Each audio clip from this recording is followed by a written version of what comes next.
Hey y'all, today I wanted to record a video for our Yoga at Home workshop series where I'll take some poses and break them down a little bit for you. Sometimes as a teacher, it's impossible to give you all of the information about every single pose in the middle of a group class. So I want to take this opportunity to hopefully go a little bit deeper into certain poses and give you that little bit of insight so that you can create more awareness in your body and just continue to relish in the juiciness of all these postures. Today we're going to talk about triangle pose. Triangle pose is pretty complicated. There's a lot happening in it.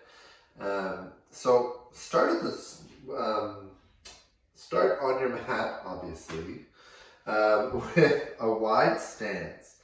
So I don't want you to go super wide that it feels like you're spreading yourself thin, but wide enough with your feet that you still feel like you have a good base and you still feel solid in your foundation. It's not killing your inner thighs or your hamstrings, right? It's a nice, comfortable, appropriate place to be with your feet. From there, we'll start with the right foot. You can start with the left. I'm not picky. Pivoting on your heel, turn your toes towards the front of your mat and place your foot down. Now check it out. Again, you still want to feel solid in your alignment. If you feel like you're on a tightrope and you feel a little bit wobbly, you can take a bit of a wider stance and heel toe your right foot out a little wider and have more about heel to heel alignment, right? Meaning if you were to draw a straight line from your right heel all the way to the back of your mat, it would connect with your left heel, right? Lots of teachers also talk about heel to arch alignment, right? Heel to back arch alignment. Either is fine. Figure out what works best for your body, right? From there, two things that a lot of teachers will talk about in triangle. You have the option for this wider stance, right? Some people might even like to go wider, right? So you can do a long triangle or you can do a shorter triangle. Again, up to you. I typically do the foundation, whatever works for me in Warrior 2, right? So from there, this is where a lot of teachers will teach triangle from, right?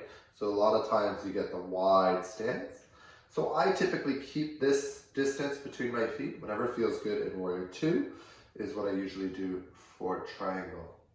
Depending on the day, I sometimes like to wiggle my foot in maybe about a footprint and then turn my toes, my back toes into like a 40-degree, not even like a 30-degree angle. Very slightly. So the main reason why I suggest that is because of your pelvis, your hips. It's easy to think in triangle that you're trying to stack your hips open on top of one another. But this creates a lot of pressure on your knee and in your low back. What you really want to happen in triangle is for your back hip to rotate forward, your front hip to rotate backwards, like you're plugging your femur bone on the front leg up into its hip socket, and that's going to drive the hip back, right? Once you get that, you get this really nice stretch in your hamstring, right? And with your hips in this diagonal position, right, you can start to lean forward and just twist your spine open. So you get a twist here from your upper back, right?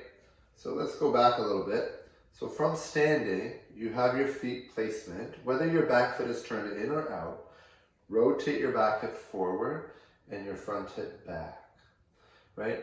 Reach your right arm forward and reach forward, right? So again, you're feeling this really nice hamstring stretch in the back of your right leg. And then from here, you can release your right hand down. Anywhere that it lands is perfect. Notice I didn't reach towards the floor and close off my side ribs, right? My right ribs.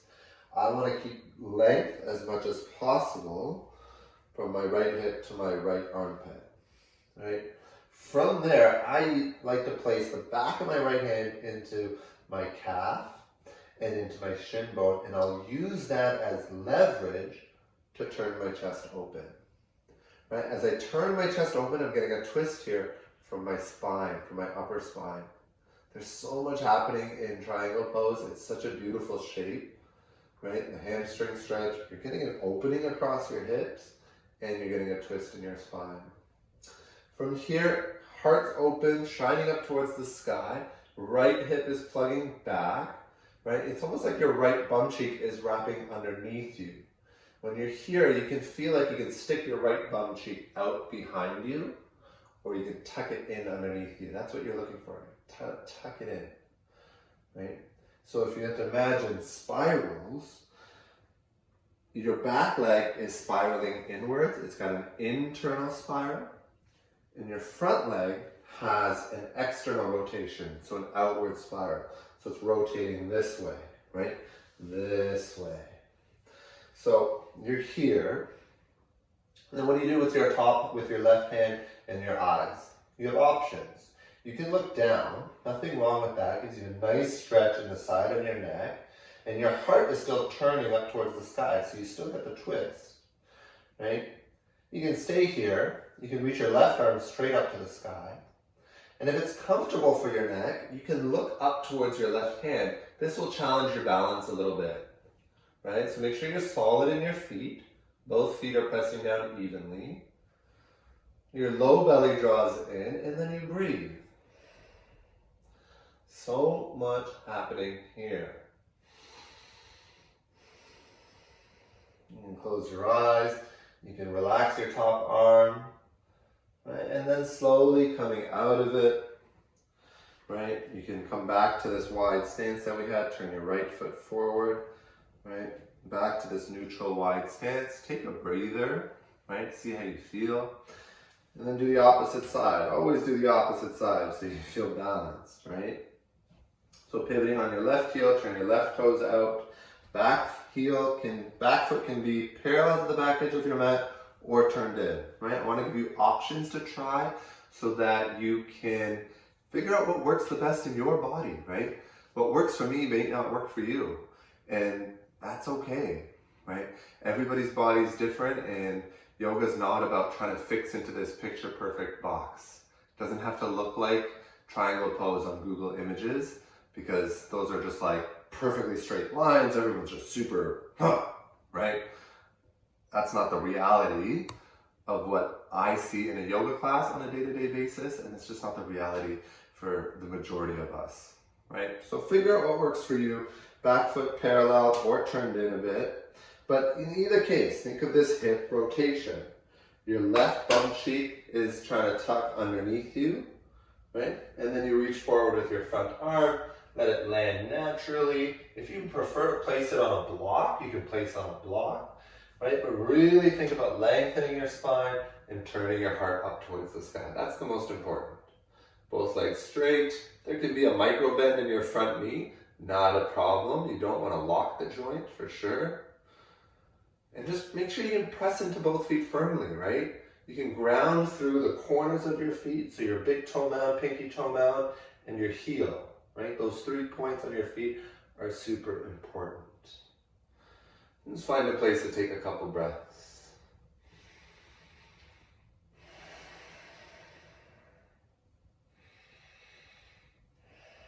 Stay active through your arms. Feel your shoulder blades squeezing on your back body.